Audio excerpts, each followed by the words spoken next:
ছেলে পেলের প্রেম, এই আবিয়াতি ফুলাইনের প্রেম প্রীতি যে দূর, বিবাহিত নারী পুরুষের পরক্রিয়া তার চাইতে 10 গুণ বেশি। জানেন?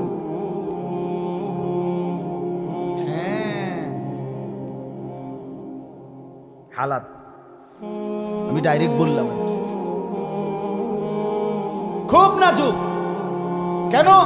মানে কেউ ধর্মের বাঁধন মানতে রাজি না, মূল কিচ্ছু না।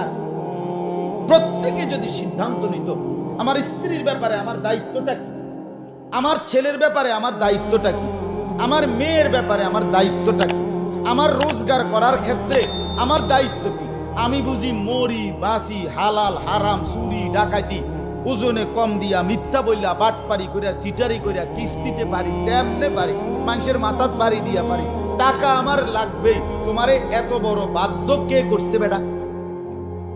কোন শয়তানে বলছে তোমারে? কোন ইবলিসে বলছে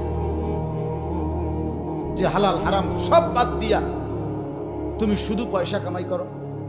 বলছে এটা কোরআন বলছে এটা? কথা বলেন না কেন? রাসূলুল্লাহ বলছে এটা?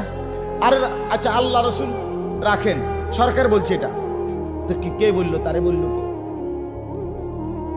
কেন আমরা এটা বুঝি না মিয়া? কেন মিথ্যা বলেন? এই মুসলমান যারা রোজগার করেন, কেন ওজনে কম দিবেন? কেন সুদে টাকা নিলেন? কেন কিস্তি নিলেন? বলেন, কেন হারাম খাইলেন? বলেন মিয়া। অভাবের কারণে কয় টাকার অভাব ছিল?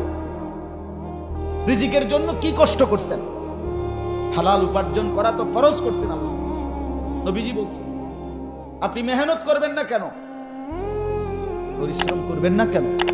তলাবু কাসবিল হালাল ফরিদাতুন বাদাল ফরিদা। আল্লাহ বলছে, নবীজি বলছে, 5 ওয়াক্ত নামাজ রোজার পরে এক মুসলমানের উপরে হালাল উপার্জন তালাশ করা ফরজ। ইসলাম শুক্রবারও অবসর দেয় না। সরকারে ছুটি দিছে মিয়া শুক্রবার, ইসলামে কোনো শুক্রবার ছুটি নেই। কোরআন সুন্নাহর আলোকে শুক্রবার ছুটির দিন। কথা বলেন না কেন? না না না, সপ্তাহের কোনো দিনে ছুটির কোনো দিন, ইসলামে কোনো ছুটির দিন নেই। বাস্তব কথাই। প্রমাণ কি? প্রমাণ হলো কোরআনে আছে।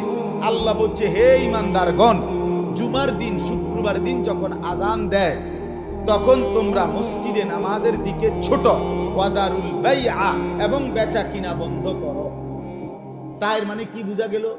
বুঝা গেল 12টা 20-এ যখন আজান হয় তার আগ মুহূর্তে দোকান বন্ধ করো, এর আগ পর্যন্ত বেচা কিনা চলবে।